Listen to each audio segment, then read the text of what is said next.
महायोग पिठे तडे भीमरत्या परम पुंडलिकाय दातुं मुनींद्रे समागते दिष्टं तमानन्दकन्दं परब्रह्मलिङ्गं भजे पाण्डुरङ्गं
दुसरे चरण संताच्या त्यांच्या कृपादाने कथेचा विस्तार बाबाजी सद्गुरु दास तुका समचरण सरोजम सांद्रनेला बुधाप जगनने तपान मंडनम मंडला तरुण तुलसी माला कंदन कंजनेत्रम सदैवला संविठ्ठलम चिंतयामि कलावत्य जीवो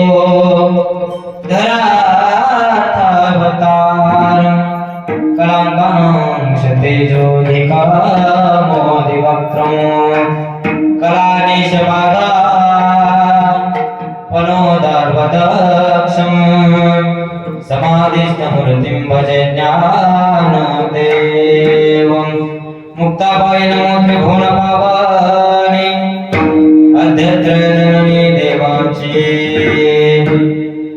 सच्चिदानंद रूपाय ईश्वरोत्पत्त्याने तवे तापत्रय विनाशाय श्री कृष्णाय नमः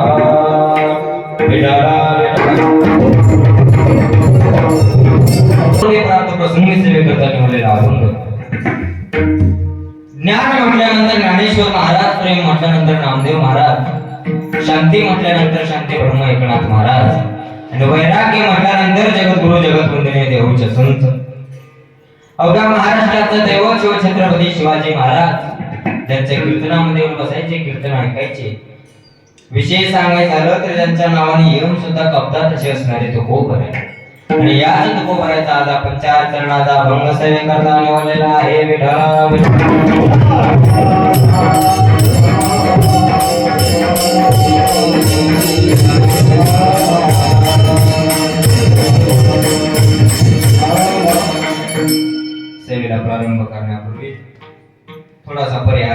असा की आजची सेवा किम निमित्त व कशा निमित्त तर अवघड श्री क्षेत्र नागझरी या नगरीमध्ये कैलासवासी हरिभक्त पारायण सावंत बाळाजी मुंडे यांच्या प्रथम पुण्यस्मरणानिमित्त आजचा हा केलेला अट्टहास तसेच आपल्या वडिलांच्या ऋणातून मुक्तराई होण्याकरिता त्यांच्या परिवाराने केलेला आजचा अट्टहास म्हणजेच त्यांच्या चिरंजीवानी श्री पुंडलिक सावंत मुंडे तसेच रामेश्वर सावंत मुंडे आणि दत्ता सावंत मुंडे या तिघांनी मिळून केलेला आजचा अट्टहास आणि तसेच सर्व मुंडे परिवार या सर्वांनी केलेला आजचा अट्टहास आणि तसेच कीर्तनाला तुम्ही सर्वजण उपस्थित राहिला कीर्तनाला उपस्थित असणारे सर्व टाळकरी माळकरी गुणजन वर्ग श्रोते वर्ग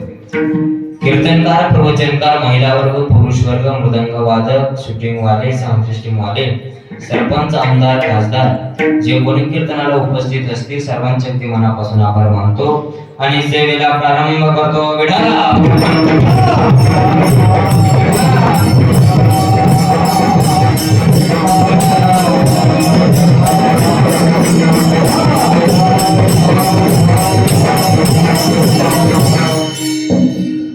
नको नको म्हणा गुंतो माया जाळे काळाला जवळे असावया काळाची हेवडी पडेल बाजवा सोड विना तेव्हा माय बाप. प्रस्तुत अनुभवामध्ये तुकोबा या मनुष्य जन्माला उपदेश करतात म्हणजेच आपल्या मनाला उपदेश करतात की बाबा हे मना तुझ्या संसार रूपी माया जाळामध्ये गुंतू नको कारण तुझा काळ तुझ्या सोबत आहे त्या संसार रूपी माया जाळामध्ये गुंतू नको कारण एक दिवस तुला हे जग सोडून जायचंय आणि ज्या वेळेस तो काळ तुला नेण्याकरता येईल त्यावेळेस त्या काळाच्या तावडीतून तुला तुझे आई वडील सुद्धा सोडू शकत नाही. काळाची हेवडी पडेल बाजवा सोड विना तेव्हा माय बाप. आई वडील तुला काळाच्या तावडीतून सोडवणार नाही. विशेष त्या देशाचा राजा जो आहे तो राजा सुद्धा तुला या काळाच्या तावडीतून सोडवणार नाही. विशेष तुझे सोयरे धायरे सुद्धा काळाच्या तावडीतून तुला सोडवणार नाही. आई वडील सोडवणार नाहीत राजा सोडवणार नाही सोयरे धायरे सोडवणार नाहीत. मग कोण सोडवल तुको काय म्हणतात तुला काळाच तावडीतून एकच सोडवल. तुका म्हणे तुला सोड विना कोणी एका चक्रपाणी वाचून एकच सोडवतील कोण हरी संत किंवा देव या तिघांपैकी तुला काळाच तावडीतून सोडवू शकतात. त्याकरिता तुला जिवंतपणे काय करावं लागेल नामस्मरण करावं लागेल.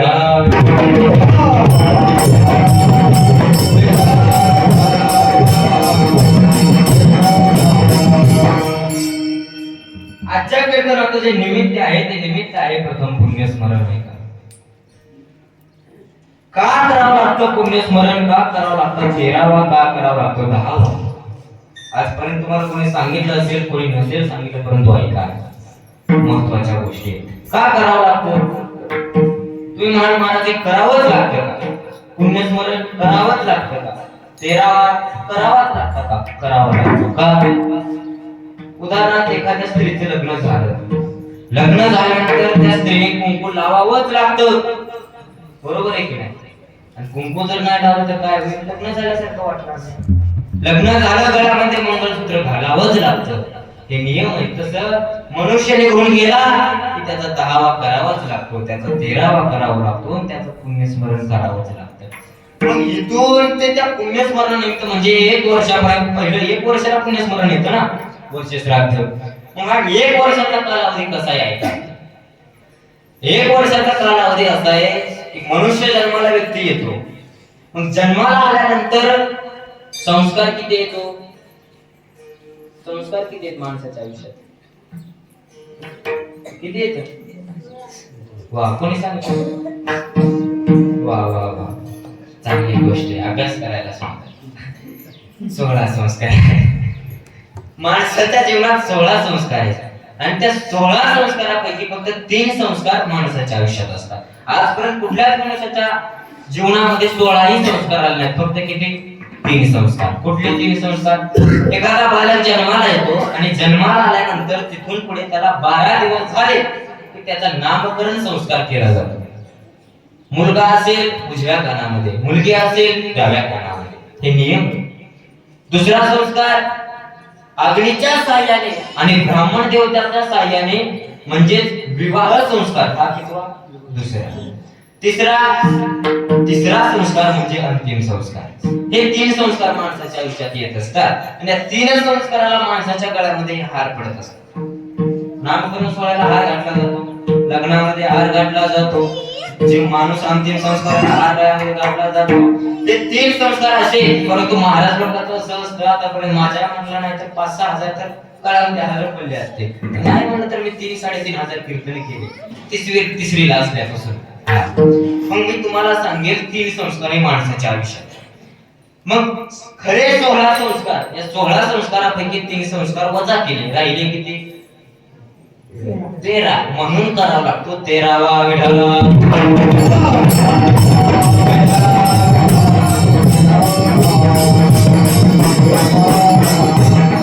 म्हणून करावा लागतो 13वा. हे उदाहरण तुम्हाला पटलं जरी नसेल, आणखी उदाहरण देतो. ज्या वेळेस पृथ्वी तलावर तो जीव निघून जातो, काय म्हटलं? जीव हा देह इथं सोडून जातो तो व्यक्ती, त्यावेळेस 13 दिवस तो व्यक्ती गेला की त्याची फोटो ठेवलेली असते, फोटो समोर दिवा लावलेला असतो, अखंडपणे तो दिवा 13 दिवस चालू असतो, हो की नाही? आणि मग त्या दिव्याच्या समोर एक खडा ठेवलेला असतो. त्या खड्याला काय म्हणतात? जीव खडा म्हटलं जातं, अस्म खडा म्हटलं जातं, नाही का? मग तो खडा त्या दिव्याच्या प्रकाशामध्ये ठेवलेला असतो आणि 13 दिवस तो जीव त्या प्रकाशावरती अवलंबून असतो.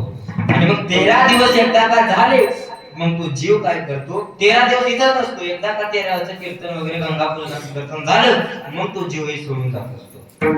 आणि मग इथून तो जीव निघून गेला, किती? 13वा झाला. जीव इथून निघून गेला की सर्व जग सोडून जातो, सोयरे दायरे आई वडील नातेवाईक सगळ्यांना सोडून इथून निघतो. मग आता इथून त्याची वाट कुठं असते? इथून यमनगरीला निघतो तो. पण तो जात असताना पहिले 13, किती? पहिले 13. जात असताना इथून त्याला यम दरबाराच्या अगोदर एक नदी लागते. काय लागते? नदी.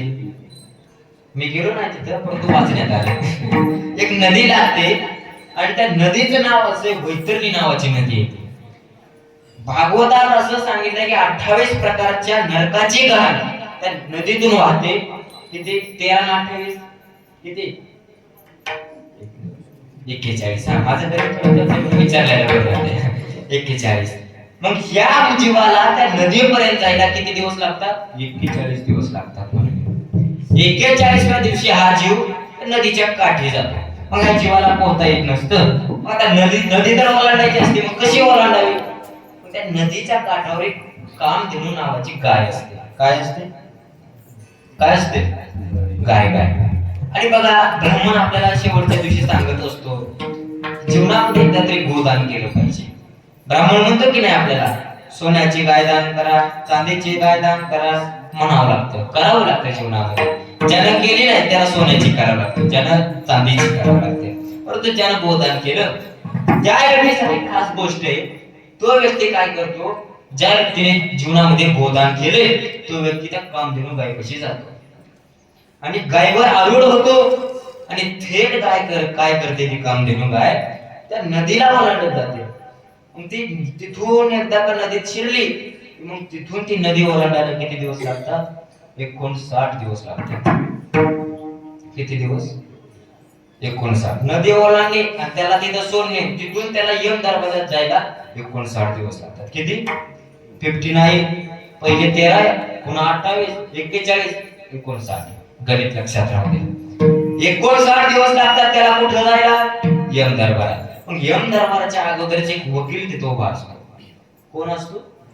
वकील. मग तो वकील काय आपल्या असे काळे शर्ट, पांढरे शर्ट, काळे पॅन्ट, बूट सूट असं घालून उभा नसतो. तो वकील धोत्रावर असतो. म्हणले कशावर? धोत्रावर. आता वकिलाचं नाव तुम्हाला माहितीये, तो वकील म्हणजे चित्रगुप्त. मग तो काय करत असतो, हा व्यक्ती तिथं आला की तो काय करणार, आता या व्यक्तीला दिसला व्यक्ती की ताबडतोब त्याचं पुस्तक हातात घेणार. काय घेणार, पुस्तक हातात घेणार. 59व्या दिवशी तिथं जाणार, तिथून पुढे पुस्तक हातात घेणार. किती दिवस झाले बघा, 13, 28, 59 किती झाले, किती गणित बघ तुमचं, 100 दिवस झाले का. मग 100व्या दिवशी तो व्यक्ती तिथं जातो, इथून तिथपर्यंत 100व्या दिवशी. 100व्या दिवशी त्या ठिकाणी गेल्यानंतर काय होतं, तो चित्रगुप्त हातामध्ये त्याची फाईल घेतो आणि पेज असं पलटत पलटत पलटत त्याला दिसतं या जीवाने जीवनामध्ये परमार्थ केला की नाही, या जीवाने गळ्यामध्ये माळ घातली की नाही, या जीवाने देवाचं नामस्मरण केलं का, या जीवाने कोणाचे लग्न मोडलं का, या जीवाने सप्ताहामध्ये सप्ताह अडवला का, हे सगळं त्या फाईलमध्ये लिहिलेलं असतं. हे सगळं वाचत वाचत वाचत एवढं पुस्तक जाड. मग ते पुस्तक वाचत वाचत वाचत त्या पुस्तक वाचायला किती दिवस लागतात, 265 दिवस लागतात. किती किती 265. 265 दिवस ती केस चालूच असते. आपली इकडे 1 महिन्यात उरकून जाते, परंतु ती 265 दिवस केस चालू राहते. पहिले किती झाले होते, शतक झालं होतं, म्हणजे किती 100, आणि 100 मध्ये 256 ऍड करायचे, किती होतात मग 365. वर्षाचे दिवस किती 365. मग बघा या चक्रामध्ये 365 दिवस लागतात, म्हणजे 1 वर्ष कंप्लीट होतं. आज तिथून निघून गेल्यापर्यंत तिथपर्यंत 365 दिवस लागतात, म्हणजे 1 वर्ष लागतं. आणि म्हणून करावं लागतं या दिवशी वर्ष श्राद्ध.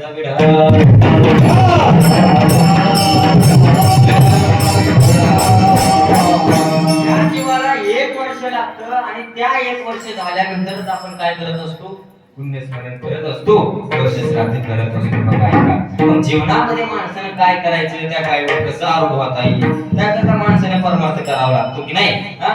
परमार्थ. आणि तिथं गेल्यानंतर त्याची केस जर चांगली झाली, त्या व्यक्तीने जर जीवनामध्ये चांगलं पुण्यकर्म केलं तर केस चांगली होते, आणि तिथून पुढच्या जीवनामध्ये याला काय केलं जातं, माणसाच्या जीवनामध्ये गाठलं जातं. आणि यानं जर निश्चित लोकांची लग्न मोडामोडी केलेली असेल, सप्ताह मोडामोडी केलेली असेल, जीवनात कधीच देवाचं नामस्मरण केलेलं नसेल, तर या जीवाला काय करावं लागतं, किड्याच्या, मुंग्याच्या, पक्ष्यांच्या, प्राण्यांच्या, वृक्षाच्या जन्माला यावं लागतं. तुम्ही म्हणाला पुरावा ऐका, नाथ महाराजांचा अभंग आहे, भक्ती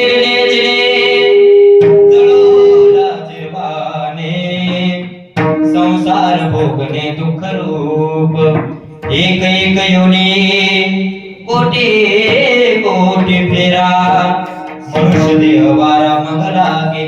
प्रत्येक योनीमध्ये कोटी कोटी फेरे घ्याव्या लागतात, आणि नंतर हा देह आपल्याला प्राप्त होतो. ऐका, 20 लक्ष योनी वृक्षा माझी घ्याव्या, 10 लक्ष भोगाव्या पक्षांमध्ये, 20 लाख वेळा त्या पक्षामध्ये जन्म घ्यावा लागतो, 9 लाख वेळा पक्षामध्ये जन्म घ्यावा लागतो. 11 लक्ष योनी क्रीडामध्ये घ्याव्या, 10 लक्ष भोगाव्या.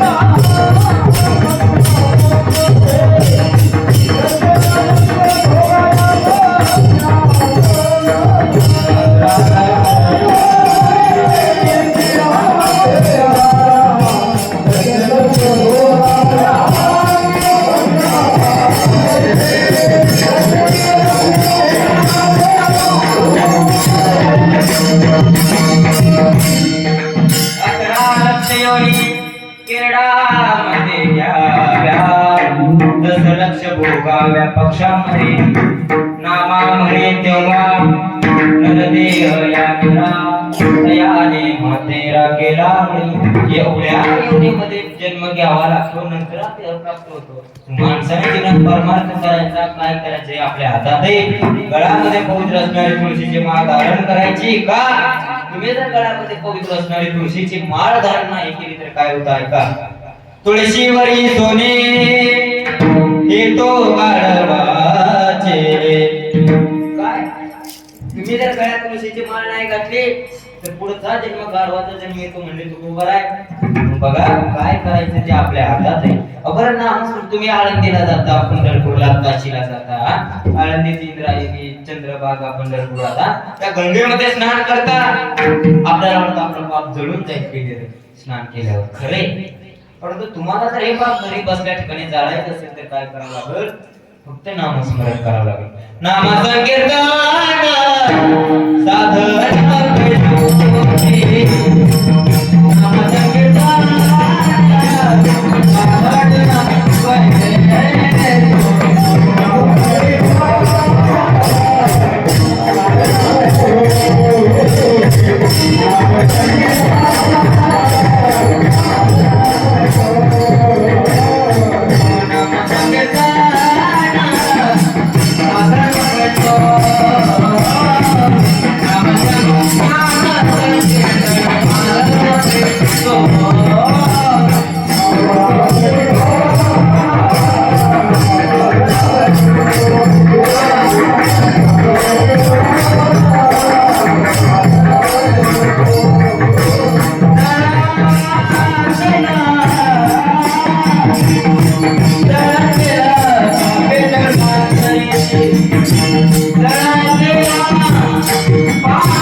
साधन पैसोपे. जीवनामध्ये जेवढं पाप करा तेवढं पाप जळून जातं. कशाने? फक्त नामस्मरणाने. कारण हरिपाठात सांगितलेलं ज्ञानोबराच्या हरिपाठात तुकोबराचा अभंग आहे. माणसाने जीवनामध्ये फक्त नामस्मरण करावं. आणि लोक एवढे विचित्र झाले ना, एका गोष्टीच्या पाठीमागे लागले. अहो त्या देवाचं रूप बघा, देवाचं नाव हे रूप हे गोडे गोड तुझे रूप, गोड तुझे नाम, तेजी माझा प्रेम सर्व काळ. देवाचं नाम बघा किती गोडे. लोक वेळी लावतात. देवा एवढ्या जगात काहीच नाही. देवाचं रूप हे गोडे. देव एवढा नाजूक आहे, एवढा नाजूक आहे की त्या देवाच्या फक्त पायाला स्पर्श करताना तुम्हाला चरित्र माहिती, फक्त बोट लागलं होतं तर देवाच्या पायाला खड्डा पडला होता. तुम्ही जावा पंढरपूरला बघा, देवाच्या पायाला खड्डा आहे. कानोपात्रीने देवाचा गर्व झाला होता की माझ्यापेक्षा जगात कोणी सुंदर नाही. देव म्हणाला तू एवढी सुंदर ते नाही का? मी सुद्धा सुंदर आहे, मी सुद्धा नाजूक आहे. देवाच्या पायाला खड्डा पडला. त्या देवाचं रूप बघा. राजस कुमार मदनाचा पुतळा, रमेश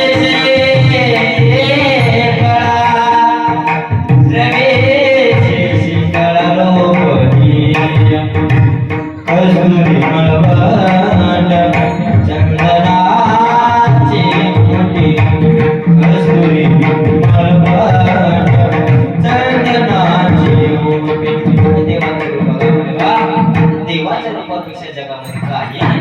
लोक वेळे झाले. अहो देह मिळाला आहे तुम्हाला फक्त 100 वर्ष. किती? 100 वर्ष माणसाला आयुष्य मिळाले. माणसं वेळे झाले तर देवाचं रूप पाहायचं सोडून मोबाईल पाहायला लागले. बरं तरुणांचं सोडून द्या, म्हातारा लोक सुद्धा वेळे झाले मोबाईल. अवघड आहे. एक काळ माझं कीर्तन होतं परवा दिवशी बीड मध्ये. एक म्हातारे कीर्तन झाल्यावर माझ्याकडे महाराज म्हणला मला बातम्या लागल्या. लोक वेळे झाले, म्हातारे लोक वेळे झाले. फोन काय करतील काय सांगता येणार नाही. एक माणूस एवढा फोन खेळत खेळत खेळत खेळत चालला होता. त्याला एवढा पण त्याला फोन मध्ये त्याला वाटलं आपलंच घर आहे की म्हणून त्याने दरवाजा काढला आणि बस दिशा घरात शिरला. आता घरात होती तुमच्यासाठी एक महिला. त्या महिले तरी याच्याकडे पाहावं की नाही, ते बी फोनच बघत बसली. तिला वाटलं आपलाच नवरा आहे, त्यालाही वाटलं आपलीच बायको. दोघं बी घरात बसले सोफ्यावर, दोघंही फोन बघत बसले. आता हिला वाटलं आपलाच नवरा आहे, किचन मध्ये गेले, पाणी आणलं, याला दिलं, पण इकडून मेळाकडे बघायचं आहे तेवढे गुंतले फोन मध्ये. पण जितक्या काय झालं, जे खरा घर मालक होता, जे त्या पत्नीचा खरा मालक होता, ती आला, ते बी नेमकं फोनच खेळत आलं. आता त्याला आपला ठेपा माहित होता, ही बाबा आपलं घर आहे म्हणून, त्याला वाटलं आपलंच घर आहे, त्यानं घुसला घरात. त्या दोघांना जोडीला पाहून त्यानं म्हणलं, आय एम सो सॉरी, चुकीने तुमच्या घरात शिरलो. तुझं घर आहे ते लोक वेळे झाले एवढे फोन. अहो त्या देवाकडे बघा, त्या देवाचं रूप किती गोड आहे. माणसाने एवढं वेळ व्हायचं ना त्या देवाच्या रूपामध्ये. तो गोबराने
आपल्याला पुन्हा पुन्हा पुन्हा मिळणार आहे.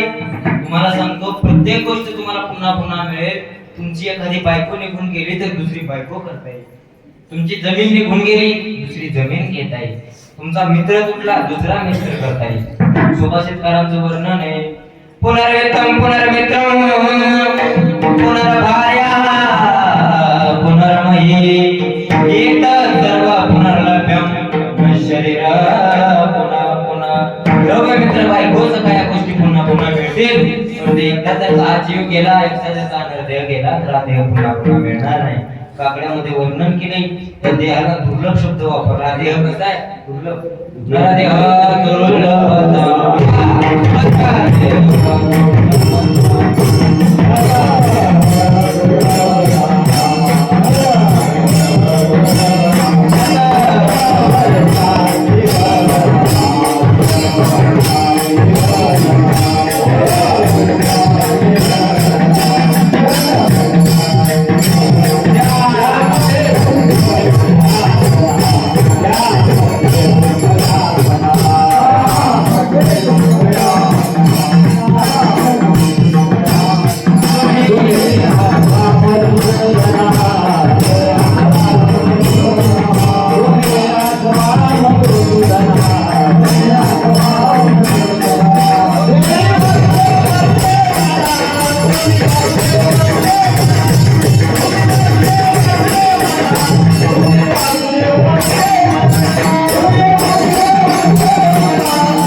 दुःख यातना तुम्ही आठवा मधुसूदना. काकड्यात वर्णन केले. काकड्यात फक्त एकदाच या देहाला दुर्लभ म्हटलंय. माझ्या ज्ञानोबरे ज्ञानेश्वरी तीनदा दुर्लभ म्हटले. ऐका, दुर्लभ हरे दुर्लभ हरे दुर्लभ हरे संसार पातुनेला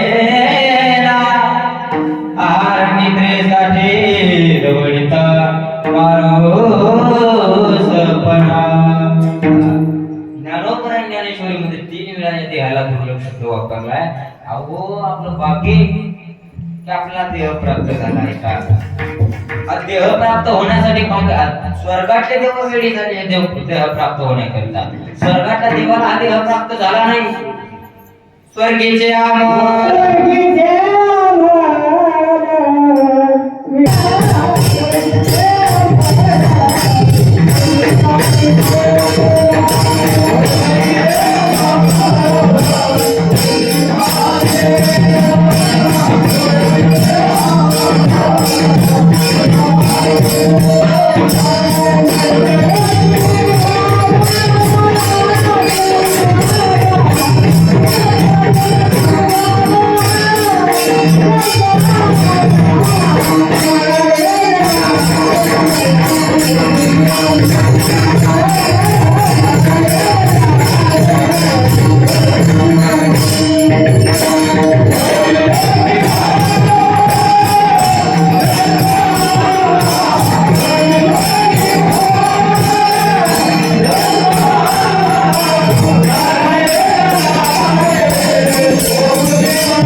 आपलं भाग्य की आपण या महाराष्ट्राच्या भूमीमध्ये जन्माला होई.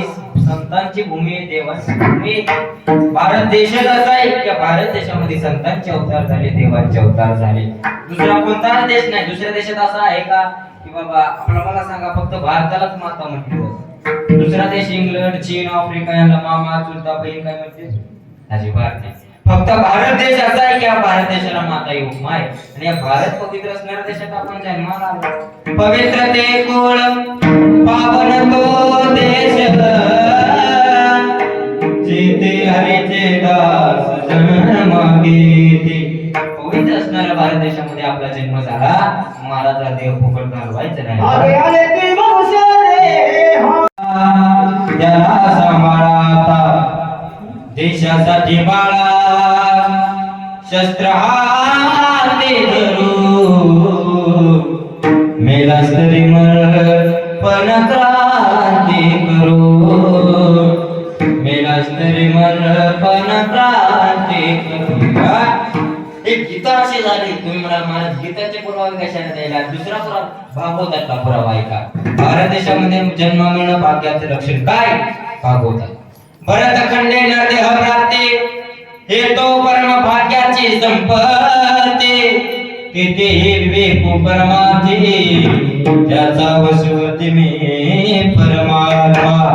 भारत देशाविषयी जन्म मिळणे भाग्याचे लक्षण असतं. आपण जन्माला आलो त्या कुठल्या देशात. भारत देशामध्ये आपलं भाग्य. म्हणून तुकोपर्यंत सुद्धा आपल्याला हे सांगते बाबा भारतात जन्मालाच मग काय कर देवाचं नामस्मरण कर. नामस्मरणच हा एक पर्याय. नामस्मरण गळ्यात तुळशीची माळ घातली तरच माणूस स्वर्गाला जातो.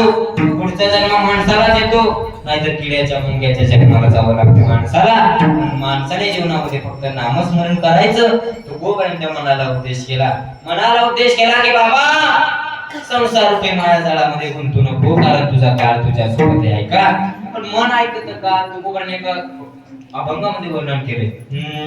ऐक रे मना तुझ्या स्वहिता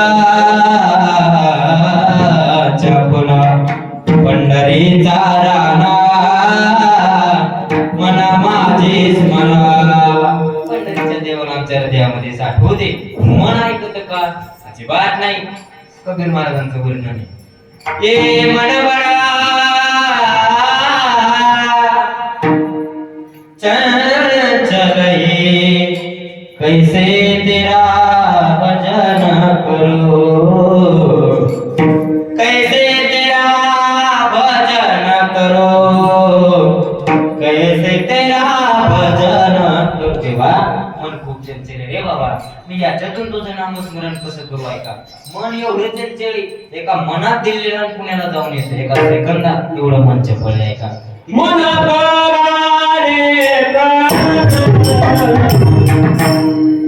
मन किती चपळ आहे मनाला प्रसन्न करायचं ना मन किती चपळ आहे हे सांगायचं.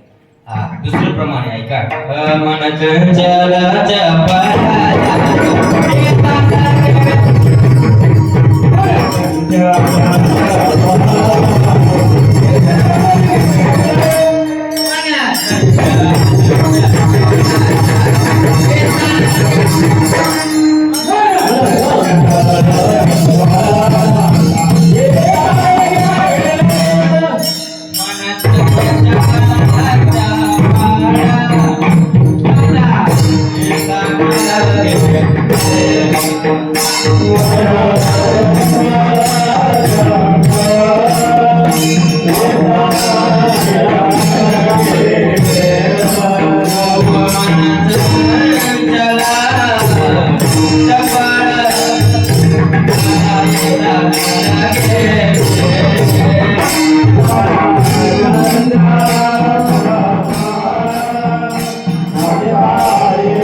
मनात ऐकायचं नाही आपल्याला.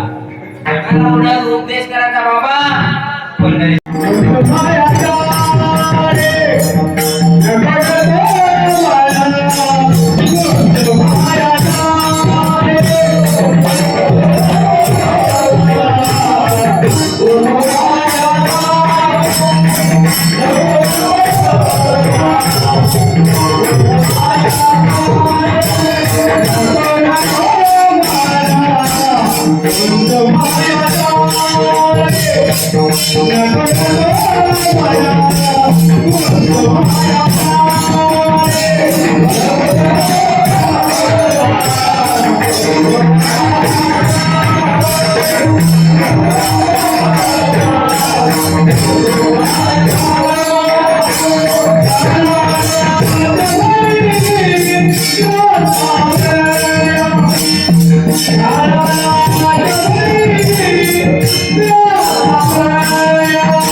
कारण तुझा काळ तुझ्या सोबत आहे. संसार मायामध्ये गुंतायचे नाही कारण संसारात गुंतण्यासारखं ते काय आहे? माणसाला विचारलं वाल्या कोणाला विचारलं तर बायकोला तू माझ्या बाबात सहभागी आहेस की नाही? अजिबात नाही. तुमचं कर्तव्य आहे तुम्ही लग्न त्यासाठी केलं तुमचं कर्तव्य आम्हाला सांभाळलं पाहिजे. मुलांना विचारलं बाबा आम्ही खूप लहान आहोत. आई वडिलांना विचारलं लहानपणी तुला सांभाळ हे आमचं कर्तव्य होतं म्हातारपणी तुझं कर्तव्य आम्हाला सांभाळणं. सर्वांना विचार कोणी कोणाच नाही जीवनामध्ये हा नाही रे नाही कोणाचे कोणी नाही रे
जीवनामध्ये कोणी कोणाचं नाही म्हणायला पाहिजे.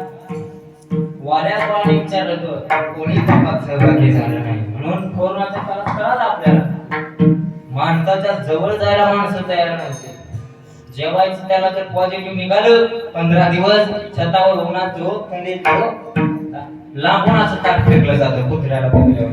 का कोरोना दाखवलं आपल्याला की बाबा न कोणी कोणाचं नसतं. माणसाला एकट्याला जावं लागतं, एकट्याला यावं लागतं.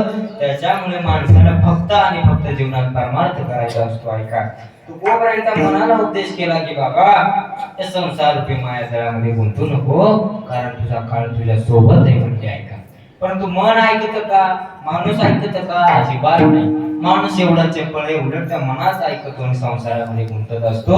त्या संसाराचं मनाचं अजिबात ऐकायचं नाही, उलट देवाचा परमार्थ करायचा, देवाचं नामस्मरण करायचा. विडाला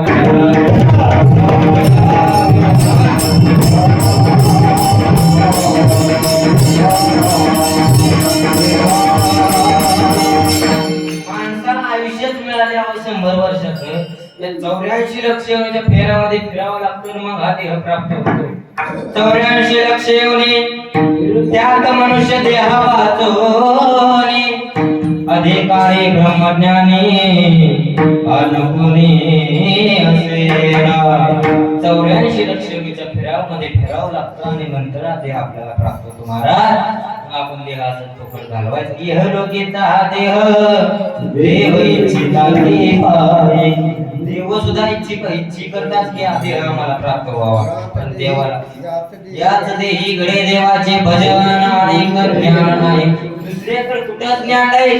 या जन्मामध्ये आपल्याला देवाचं नामस्मरण करता येतं. आपलं भाग्य की आपल्याला हा देह प्राप्त झाला आहे. का लोक नामस्मरण करतात हो, पण कधी नामस्मरण करतात मी तुम्हाला सांगून जाईल. बघा अगोदरच माणसाला असतं 100 वर्षाचं आयुष्य. मी बऱ्याच ठिकाणी कीर्तनाला जात असतो. माझ्या कीर्तनाला पुढे जेवढे म्हातारेच लोक असतात कीर्तनाला जास्त करून, त्यांच्या भोवया पांढऱ्या झाल्या, दाढी पांढरी झाली, मिशा पांढऱ्या झाल्या, पण ते लोक निसते कीर्तनाला अशी मान आडव्या हलवत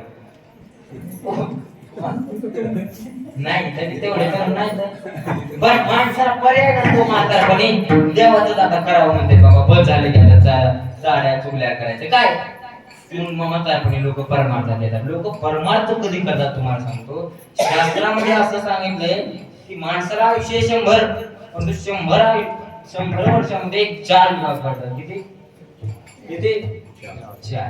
4 असे विभाग पडतात. 1 ते 25, 25 ते 50, 50 ते 75, 75 ते 100, 4 विभाग.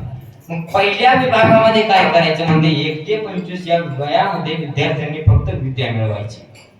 फक्त 25 वर्षापर्यंत विद्या मिळवायची. 25 ते 50 याच्यात धन मिळवायचं. कलियुगाचा नियम आहे, अन्न वस्त्र निवारा काळाची गरज आहे, त्याच्याकरता धन मिळवायचं. 50 ते 75 याच्यात परमार्थ पुण्य करायचा म्हणजे 50 ते 75 शास्त्रात सांगितलं बरं का असं. पण लोक परमार्थ कधी करतात 80च्या पुढे गेले. आता तुम्ही म्हणाल महाराज तुम्ही तर म्हणाला 50 ते 75 याच्यात परमार्थ करायचा. मी पोरं उभारले ती वाजवाले, तुम्ही कीर्तन करा, तुम्ही काय कसं काय करायला? तू कोबरायचं सुद्धा प्रमाण या रे लहान थोर या ते भरते नारे शास्त्राला असं सांगितलं तो कोबराने भरत खिळीते संत बी चक्रामध्ये हा तो कोबरा म्हणतात कोणी बी या कोणीही देवाचं नामस्मरण करा परंतु शास्त्रात 50 ते 50 आणि परमार्थात यायला असं कोणी येऊ शकत नाही त्याच्याकरता भाग्य लागतं परमार्थात सुद्धा येण्याकरता लोक परमार्थ कधी करतात 575 ओलांडली 80 झालं होय जेव्हा आमची असं बघाय गेला आमच्याकडे काठीशिवाय चला येईना लोकाला बघायचं म्हणलं चष्म्याशिवाय दिसेना काय जेवायचं म्हणलं चावा येईना मान आडवी हालायली आणि या वयात हे लोक परमार्थ करतात माझं नाशिकला कीर्तन होतं सप्त्यामध्ये तुम्हाला सांगतो कीर्तन झालं माझं कीर्तन झाल्यावर काय झालं असे तुम्ही असे लहानपणापासून दोस्त असतात काही लोक मग ते असे दोघ जण बसलेले होते लहानपणापासून वय झालं होतं आता 80 दोघांच्या मान अशा आडव्या हालायला दोघं असे पुढे बसल्याने कीर्तन अगदी ऐकलं त्या दोघांनी कीर्तन माझं झालं त्या लोकांनी मला अट्टहास केला की बाबा महाराज विनंती म्हणजे आम्हाला तुमची सांगा म्हणलं काय लांब जायचंय लातूरला जायचंय तुम्हाला मग काय करा रात्रीचा वेळ आहे कशाला रात्रीचं निघता उद्या सकाळी निघा म्हणजे कधी नाश्ता वगैरे नाही म्हणलं माझी शाळा असते संस्था आहे घरी जावं लागतं म्हणलं त्यांनी काय म्हणले राहता की नाही नसता तुमचं पाकिटच देणार आता अवघड झालं पाकिट नाही म्हणलं काय करा राहावं लागलं मला त्या ठिकाणी राहिलो आता डोळा लागणार तितकं 2 म्हातारे आले माझ्या ते 2 म्हातारे हे पप्पा होते मागच्या सोबतच होते तिथे विचारा हो की नाही हो म्हणा ते दोघं जण माझ्यापाशी आहे माझा स्वभाव आहे कोणी मोठा माणूस आला की आदर करायचा मी असा झोपलेलो होतो उठून बसलो या म्हणलं बाबा बसा ते दोघं जण माझ्यापाशी आले त्याच्यात एक जण मला काय म्हणू लागला आला आता माझा स्वभाव आहे आदर करायचा विचारा म्हणलं बाबा एवढ्या रात्री कसं काय आला बेरात्री 2 वाजत आले एवढ्या रात्री कसं काय दोघं जण जोडीने आले मित्र लहानपणापासून त्याच्यातला एक जण मला म्हणू लागला महाराज एक प्रश्न आहे विचारा काय म्हणायचं नाही का महाराज आधीच मान ही आडवी हालायलेली अशी वय झालेलं असते माणसाचं काय म्हणू लागला महाराज मला बी तुमच्यासारखी माळ घालू वाटायले माळ मी म्हणलं बाबा वय 80 झालं 85 झालं इतके दिवस तुम्ही काय करत होता गळ्यामध्ये पवित्र असणारी तुळशीची माळ घालायची सोडा त्याने काय म्हणले काय सांगू महाराज चावनाच गेले माणसं लय चपळ आहे तो हे चावला माणसाला चावत नाही म्हातारपणी हा जेवण चावत असते पुन्हा म्हातारपणी चावत नाही वटाने बर का लय चपळ भक्त लांब जातात हे चावना ते चावना आता त्याचं झालं तर जोडीदार तिथंच होता ती लगेच मला आणखी म्हणायला महाराज मी म्हणलं बाबा आता तुम्हाला काय झालं यांना चावना गेले आता तुम्हाला काय झालं त्याने काय म्हणले काय सांगू महाराज मला चावत पण कोणी आणूनच नाही कुठाने वाटाने चावणार कुठाने चावणार अवघड परिस्थिती माणसं वेळी झाली म्हणून माणसाने काय करायचं बघा जीवनात परमार्थ करायचा कधी तरुण वयामध्ये परमार्थ करायचा लोक वेळी झाले 80-85 वय झाल्यावर लोक परमार्थ करायचे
तरुण वयामध्ये माणसाने पण लोक वेळी झाली 75-80 वय आणि त्याची मान त्या लोकांची आडवी का हालत ती मला सांगून जातो म्हातारे माणसं झाले 80च्या पुढे गेले महिला असो पुरुष असो पुरुष जर 80च्या पुढे गेले त्यांची मान आडवी असते आणि महिला जर 80च्या पुढे गेली की त्यांची मान उभी आहे. तुम्ही म्हणा बघा एखाद्या वेळेस गावात तुमच्या असले तर 80-85 वयाचे, तुम्ही म्हणाल कस काय महाराज? नियम आहे ते त्याचा सुद्धा. तुम्ही म्हणाल कस काय? माणसाचं एकदा का लग्न झालं, माणसाला व्याप लागतो किंवा संसाराचा. हा, संसाराचा व्याप लागतो. मग संसाराचा व्याप असा लागतो, लग्न झालं की दुसरा दिवस उजळला, 1 वर्ष झालं दुसरा दिवस उजळला की पत्नी त्यांना सांगते साखर संपली आणा, पत्ती संपली आणा, गहू संपले आणा, तांदूळ संपले आणा, ज्वारी संपली आणा, राशन आणा, दुकानावरून आणा, ते आणा, हे आणा आणा आणा उभे मान हारा लागते म्हातारपणी. आणि पुरुषांचं आपलं चालूच असते की हो, आज नाही उद्या आणतो, उद्या नाही परवा, पैसे नाही, पगार नाही. कारण ते का माणसं आपण कमी रे का, त्याच्यामुळे आपले आडवे मान आहे. माणसाने मग सांगायचे तात्पर्य तरुण वयामध्ये माणसाने परमार्थ करायचा. कारण तुम्हाला सांगतो, आवाज निर्दय आपल्याला एकदा मिळालाय, एकदा का निर्दय केला पुन्हा निर्दय आपल्याला प्राप्त होणार नाही. मला सांगतो ते झाडाची पानं सुद्धा देवाच्या सत्तेने चालतात. मग तर माणूस आहे. काले शरीर कोणाची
शरीर चालतं त्या भगवंताच्या सत्तेने आहे का. त्या शरीराची लोक एवढे वेळे झाले शरीराला महिलाकडे बघावं लागतं. लग्नाला जर जायचं म्हटलं तरी जेवढ्या काळ आहे त्याच्यामध्ये दुप्पट पांढऱ्या दिसतात. एवढं मेकअप चेहऱ्यावर, एवढा थर असतो मेकअपचा माणसाच्या. तुम्हाला सांगतो मी सुद्धा 3री पासून कीर्तन करतो. 3री धोतरण्याचा येत नव्हतं, फेटाळण्याचा येत नव्हता. आता इथं बाबाने फेटा नेसला, त्यांनी फेटा नेसला. मी असं कीर्तनाला गेलो की तिथल्या एखाद्या मामाला बोलवा म्हणायचं फेट्यावाल्या, त्यांना फेटा नेसवायला लावायचं. मला फेटा येत नव्हतं. आईचं धोतर होतं आपलं पॅन्टीवर, ते असं तवाचं वरचे कवर लोकांचं मागं लागावं. शिकलो आपल्याकडे धोतर फेटा, कोणी शिकवलं नाही मला. तेव्हापासून मग मला काय करायची, माझी आई हात पाय वगैरे फ्रेश करायची, डोकं विचरायची, पावडर लावायची, क्रीम लावायची, तेल गरम करायची, मेकअप लावायचं, ते कार्य कीर्तनाला. पण हे जेव्हापासून मला कळायला लागलं तेव्हापासून माझी मी करायला लागलो. सगळं पावडर मी लावायलो, क्रीम मी लावायलो कीर्तनाला जाताना बरं का. पण कीर्तनाला जाऊच तर काय होईल, मी जेवढा काळा आहे, काळा नाही मी, जेवढा माझा कलर आहे तिथं जाऊच तर त्यापेक्षा दुप्पट काळा दिसायला. त्या मेकअप त्याच्यामुळे म्हणलं तापसरी बंदच करावं. लावणंच बंद केलं तेव्हापासून. मला विचारा पेटा घालताना ते कापवाल्या बाबा पावडर द्यायचं का, क्रीम द्यायची का, काही नका म्हणलं, फक्त आरसा द्या. आरसा होता तिथे घातला, पेटा निघाला. शिक्का मला सांगा, हे जर शरीर माझ्यासोबत कायम स्वरूपी इथंच असतं, शरीराला फक्त सर्जरी करून पांढरा कलर केला असता. पण शरीरात आपल्या सोबत नाहीये, हे शरीर सोडून जायचे आपल्याला. ऐका, म्हणून तो कोबर आहे आपल्याला काय म्हणतात की बाबा हे शरीर तुला सोडून जायचंय, तुझा काळ तुझ्या सोबत आहे. कारण एकदा का तुझा काळ तुला न्यायला आला की त्या काळाच्या तळून तुला कोणी सोडणार नाही. म्हणजे तुझे आई वडील सुद्धा तुला त्या काळात तळून सोडणार नाही. ही महाराज अभंगाच्या काळाची एवढी बळाला काळाची एवढी बळाला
आई वडील सुद्धा सोडू शकत नाही म्हणले तुकोबर आहे का. त्याच्यापुढे तर तुकोबर आहे म्हणतात आई वडील सोडवत नाही, सोयरे तरी कोणी सोडवत नाही, देशाचा राजा सुद्धा सोडवत नाही म्हणजे ऐका. हे कोण कथा आहे सर्वांनी लक्षपूर्वक ऐका. एक राजा होता, देशाचा राजा. कशाचा? या देशाचा राजा, भारत देशाचा राजा. आणि त्या राजाला 4 राण्या होत्या. किती? 4 राण्या होत्या. त्या राजाला 4 राण्या होता. मग राजाचा एक नियम होता, राजा पहिल्या राणीकडे फक्त प्रेमाने बघायचा. काय करायचा? फक्त बघायचा. राजा दुसऱ्या राणीकडे आपल्या राणीला घेऊन यायचा, सभेमध्ये बाजूला बसवायचा. सभा भरली की तिला घेऊन यायचा दुसऱ्या राणीला.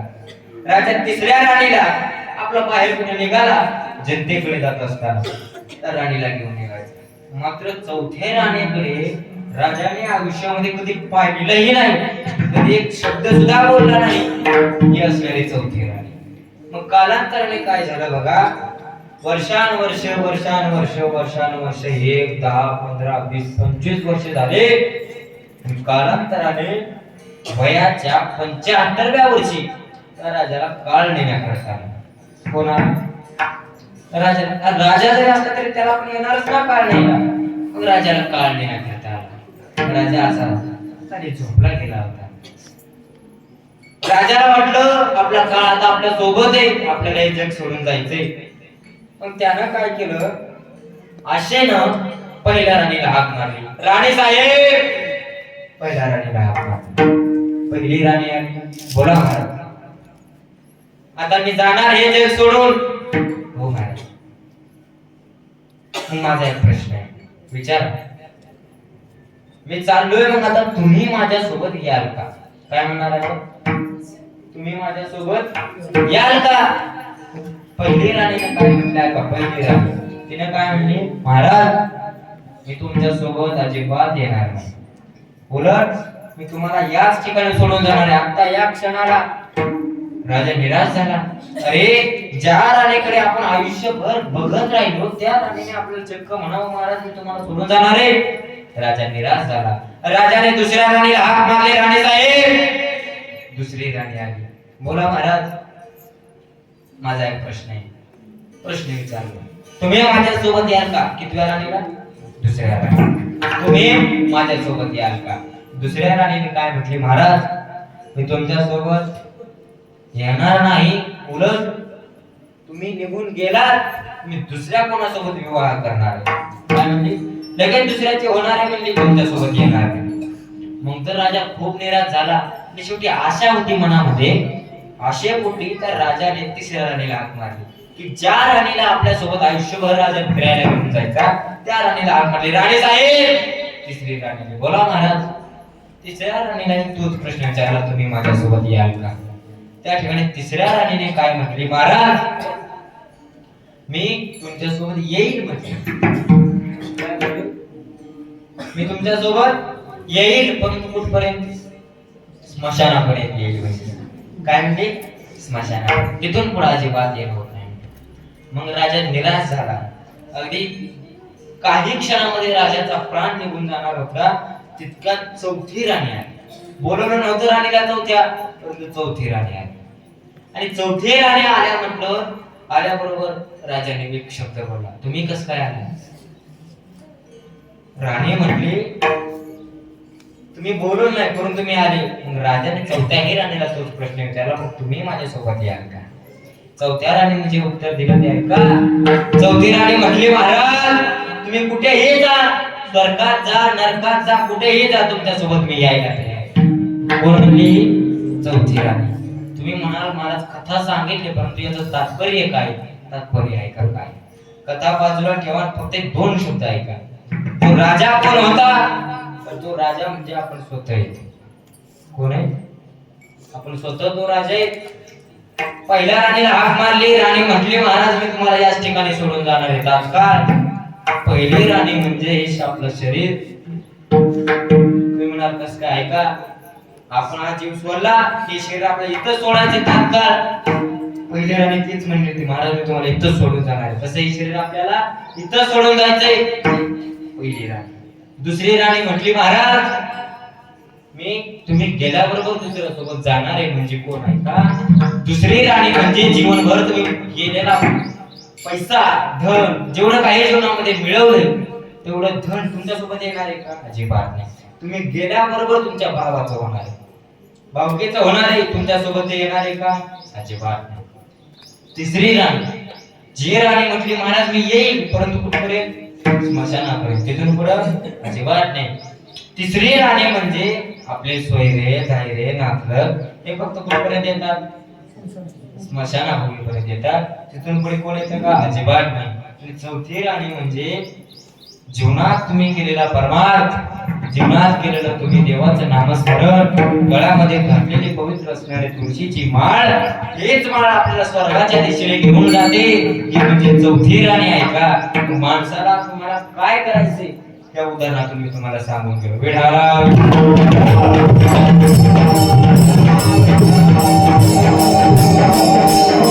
सांगायचंय तुम्हाला एवढं की तुकोबरा म्हणतात काळ न्यायला आल्यानंतर आई वडील सोडणार नाही, विशेष देशाचा राजा सोडणार नाही. परंतु मी सांगेल तुम्हाला, त्या देशाचा राजालाच काळ नेण्याकरिता आला होता, तर त्याला कोणी सोडू शकलं नाही. मग आपण तर माणूस आहे, आपल्याला सुद्धा कोणी सोडवणार नाही. होती राजे माझी एक रंग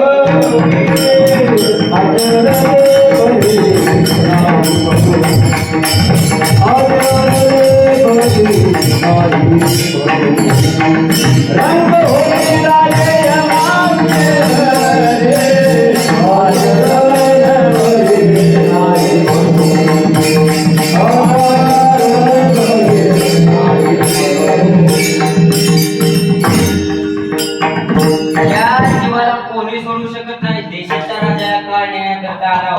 त्याला कोणी सोडू शकलं नाही. आपण माणूस आहे, आपल्याला सुद्धा काळाच्या कडून कोणी सोडवणार नाही. बघा ऐका, उलट तुकोबाने तिसऱ्या चरणामध्ये काय वर्णन केले?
सोडविणाराच्या दिशेचा चौधरी अनेक सोयी रे बरे बरे काळाचे एवढे पडेल बाजवा सोडविना तेव्हा माय बाप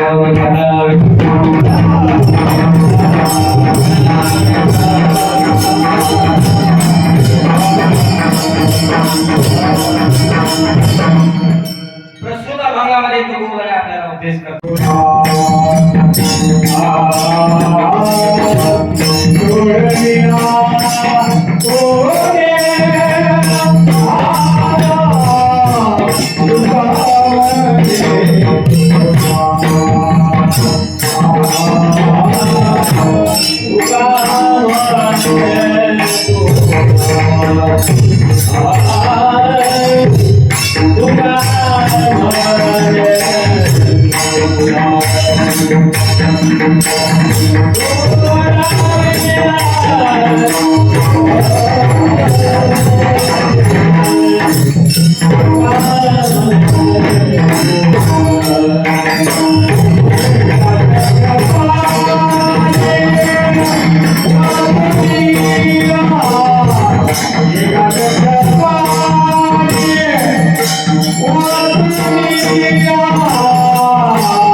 स्वाभिमानी बाळा बाप कणकर कळा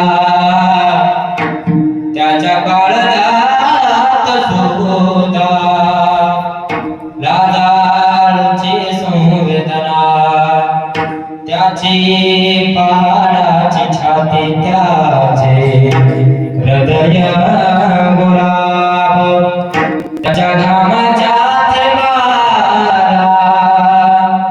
हिऱ्या मोत्याचा रुबाब बाप म्हणजे कसा जसा पाण्यात मासा त्याच्या डोळ्यात थेंब पुन्हा दिसणार कसा बाप आयुष्यामध्ये उदाच रडतो ते वेळ असते आपल्या स्वतःची लेक सासरे जातात.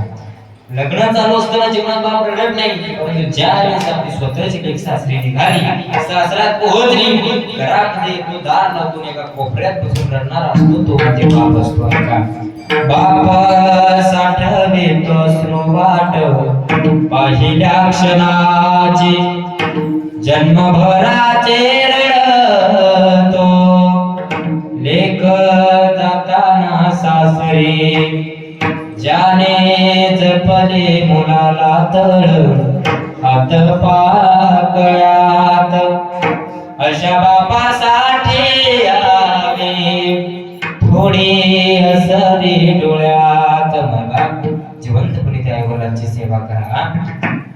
जाता जाता तुम्हाला सांगून जाईल एका कवीने एक नवीन गीत वर्णन केले आहे का. पुरामध्ये माया त्याच्या काळ्या मेघवानी दाखविना कधी कोणा डोळ्यातल पाणी जेजो जेजो संसाराचा गाडा आकला पोटामध्ये हातो जरे कणा वाकला गडे भरतो थांब जरा ऐक त्याची थापर लय वगड हाय गड्या उंगाया बापर बाप समजून घ्यायला खूप मोठं काळीज लागतो नाही बा. जिवंतपणे आई वडिलांची सेवा करा. जाता जाता दोन शब्द सांगतो. रोज रात्री झोपत असताना शेतकऱ्याची आणि एका सैनिकाची आठवण काढून झोपत चला. शेतकऱ्याची आठवण या कारणाने राब राब शेतामध्ये राबतो रात्रंदिवस कष्ट करतो म्हणून या देशाचा समाज आज जिवंत आहे. 3 टायमाचं तुम्हाला खायला मिळतं कोणामुळे फक्त एका शेतकऱ्यामुळे म्हणून त्याची आठवण काढून झोपत चला. आणि सैनिकाची या कारणाने आता तो सीमेवर उभा आहे रात्रंदिवस सीमेवरती उभा असतो म्हणून आपण आज कीर्तन करू शकतो.